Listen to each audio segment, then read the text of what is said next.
Olá, pessoal do Conexão Escola, esse é o quadro Conectar-te. No programa de hoje, nós vamos conhecer o artista plástico Carlos Catini. Catini vai falar do seu percurso artístico e apresentar para a gente a exposição Olhares Sintéticos. Catini vai passear pela exposição apresentando seus trabalhos e contando a história de alguns deles. A exposição trata da relação da vida humana e a tecnologia.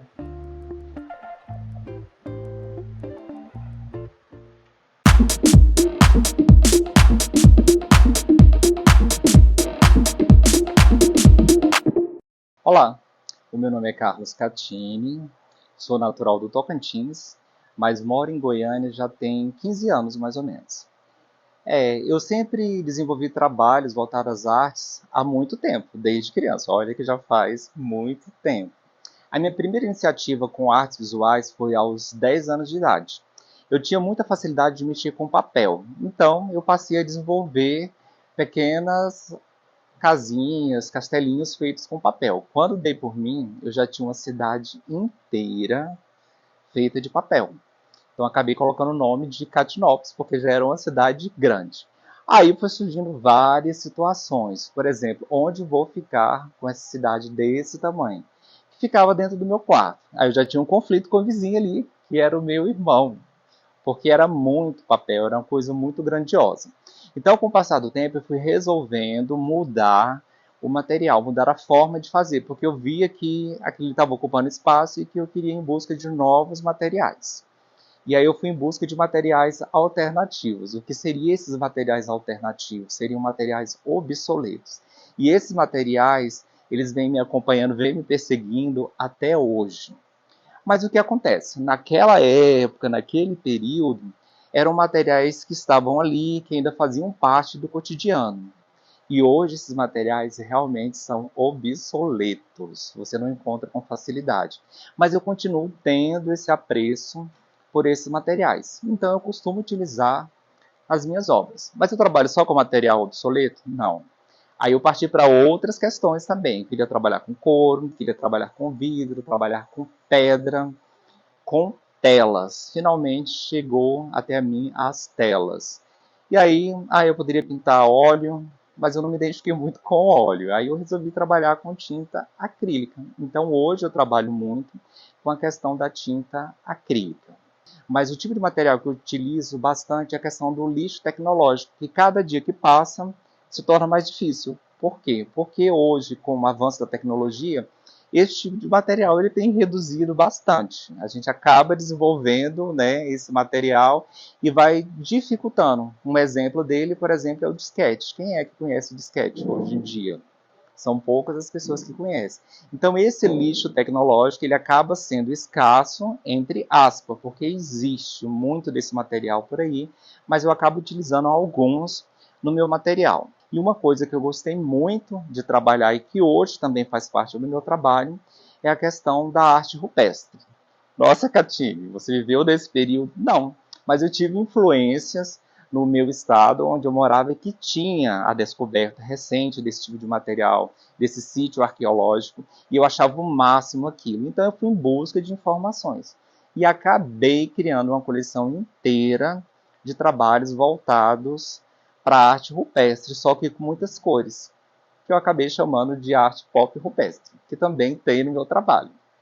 E hoje eu senti a necessidade de criar, de montar um novo trabalho que ele tivesse um pouco falando sobre a questão do comportamento, de como essa tecnologia ela reage na nossa vida, de que forma positiva ou negativa ela interfere. E eu lhe digo, interfere muito.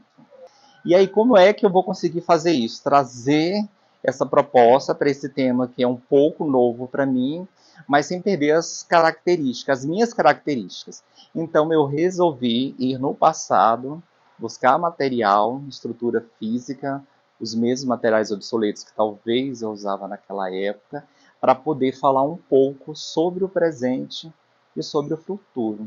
Então, esse mix de informação, de material, uma coisa assim, muito louca. E aí eu resolvi, então, vou criar uma coleção com 20 obras. Dentro dessas 20 obras seriam algumas esculturas, algumas telas e objetos, e criar conexões com o objeto do passado para falar do presente e do futuro, ou pegar algo do presente e remeter ele ao passado, criar essas conexões. Então, a nível de estética, eu fui indo e consegui atingir o objetivo que eu queria. Mas não era só a questão da estética. Tinha que ter algo por trás. E para facilitar isso, eu resolvi criar contos. Exatamente. São 20 obras e são 20 contos. Para cada obra tem um conto. Ah, mas esse conto está falando como é que foi construída a obra, o material. Não, não fala sobre isso. São pequenas historinhas de 5 linhas. Então, quando você tem acesso ao material, à exposição, você pode até ter 2 viagens. A primeira é você fazer uma viagem estética, visual, ver aquele material, ter as suas interpretações. E a segunda é você acessar o QR Code e ver que tem uma historinha por trás, e essa historinha ela não está falando especificamente da obra, da parte estética, mas de um conceito que tem e criando conexões com o nosso dia a dia. Então, por muitas vezes, a mídia social ela mascara. Já diz o nome da exposição, olhares sintéticos.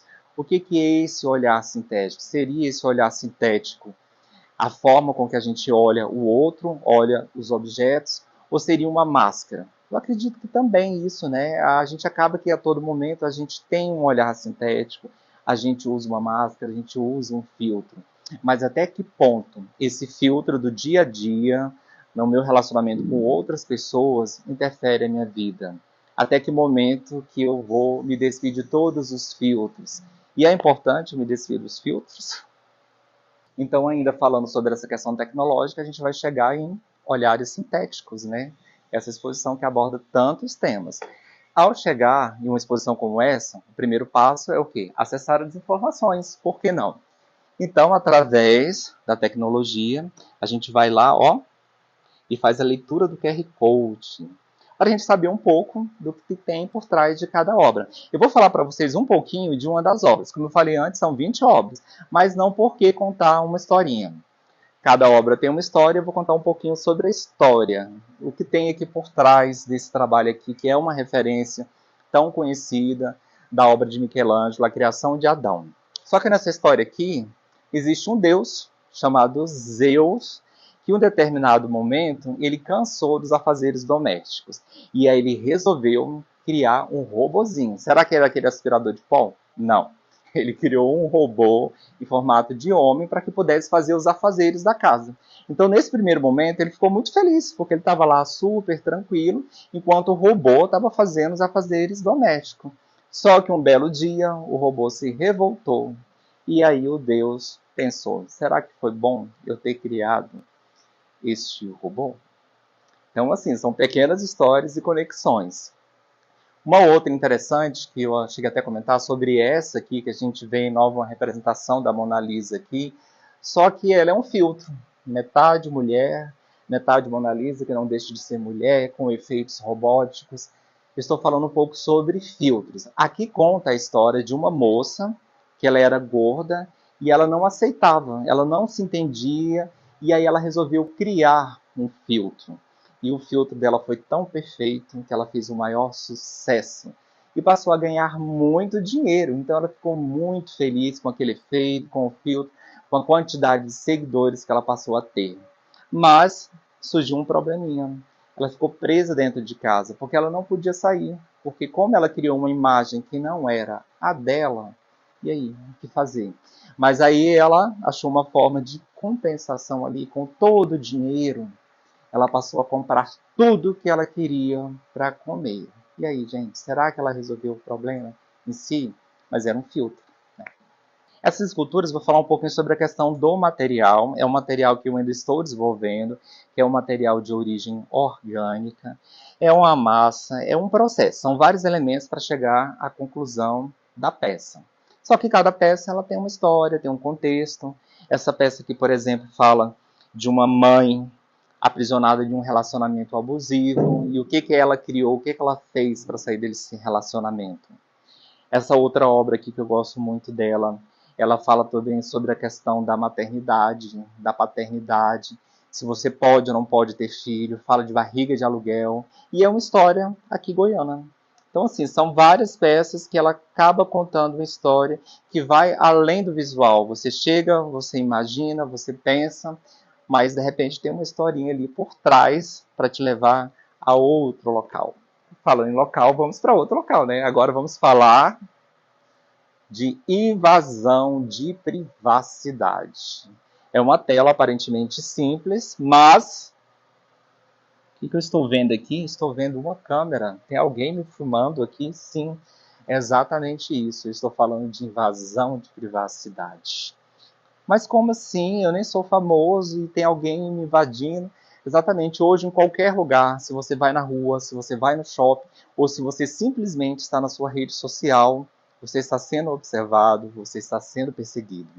Aqui conta a história de um jovem que ele estava muito cansado dessa perseguição e ele resolveu então alugar um chalé bem distante para que ele pudesse ficar tranquilo, longe das câmeras. E ele foi para lá. Quando chegou lá, ele descobriu que ele estava sendo vigiado, que tinha uma câmera escondida. E ele foi atrás e descobriu uma rede que estava ali filmando o tempo todo, e ele chegou à conclusão de que ele estava participando de um reality show desde o dia em que ele nasceu. Coitado, né? Ele pensou que iria ter, mas ele já estava envolvido nessa invasão de privacidade. Olha, eu espero que vocês tenham conseguido saber um pouquinho mais sobre a minha história e sobre o meu trabalho. E quem tiver interesse em descobrir um pouco mais do meu trabalho, que não é só esse, tem outras e outras e outras, é muito fácil. Vamos utilizar as mídias sociais. Vocês podem estar me encontrando no meu Instagram, que é o Catine Artes. Meu nome é Carlos Catine, meu nome é artístico, mas o Instagram é Catine Artes. Vocês vão poder entrar lá vocês vão ter contato meu, vocês vão ter acesso a esse material e a muitos outros materiais. Por que não? É só mandar um direct e vocês vão estar falando comigo.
E esse foi o Conectarte de hoje. Até o nosso próximo programa, sempre com muita arte para vocês.